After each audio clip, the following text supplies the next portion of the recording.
आपने योग सभी वस्तुओं को जान लिया है, आपने जो यह महाभारत नामक पुराण की रचना की है, तो इसमें तो अर्थ, धर्म, काम और मोक्ष चारों पदार्थ आ गए हैं। कि श्रीमद् भागवत क्या है कि सब पुराणों में से श्रेष्ठ ग्रंथ है, कि अगर हम इसे ध्यान से पढ़े, ध्यान से सुने, तो इसमें पूरे शरीर का विवेचन बताया जाता है खोलकर।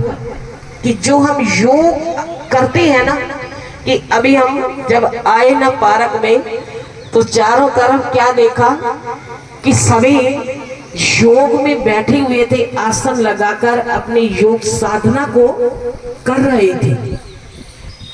तो जब भी योग साधना के अंदर बैठो, तो अपने आप को एकाग्र करके बैठो कि कहीं हमारा मन इधर उधर डोलायमान ना हो। अगर मन स्थिर ना हुआ, ना टिका, तो योग साधना करने का आनंद नहीं आता।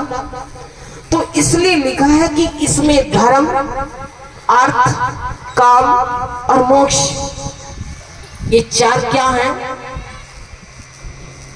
हम रोज सुनते हैं ना, तो चार क्या हैं? चार फल।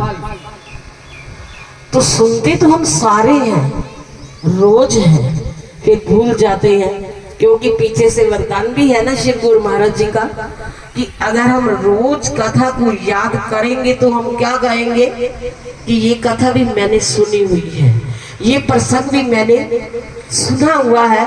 तो कहते हैं ना कि गुरु महाराज जी का वरदान कभी झूठा नहीं जाता। तो संत वचन अटलाधा, तो संतों का तो एक एक वचन अटल होता है इस पृथ्वी के ऊपर, सत्य है और सत्य रहेगा। तो इस श्रीमद् भागवत के अंदर बता रहे हैं कि धर्म, अर्थ, काम, मोक्ष चारों पदार्थ आ गए। कि इन्हें चार पदार्थ भी कहते हैं, चार फल भी कहते हैं। कि हम हमेशा धर्म परायण, यानी धर्म के ऊपर चलते रहे, अडिग रहे।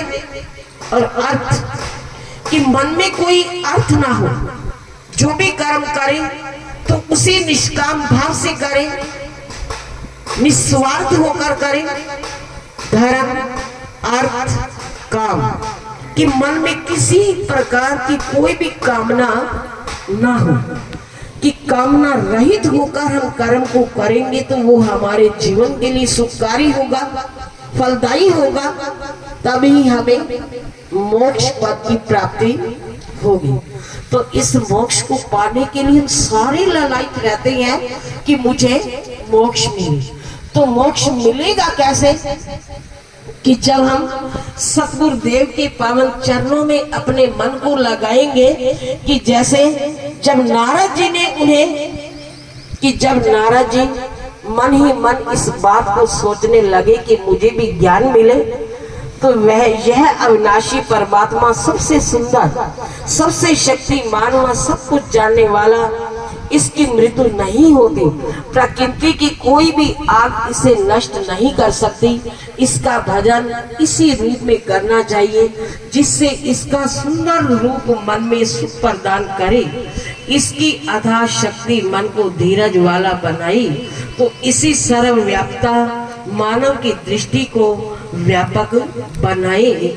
तो जब मन के अंदर सतगुरुदेव का ज्ञान, भक्ति, वैराग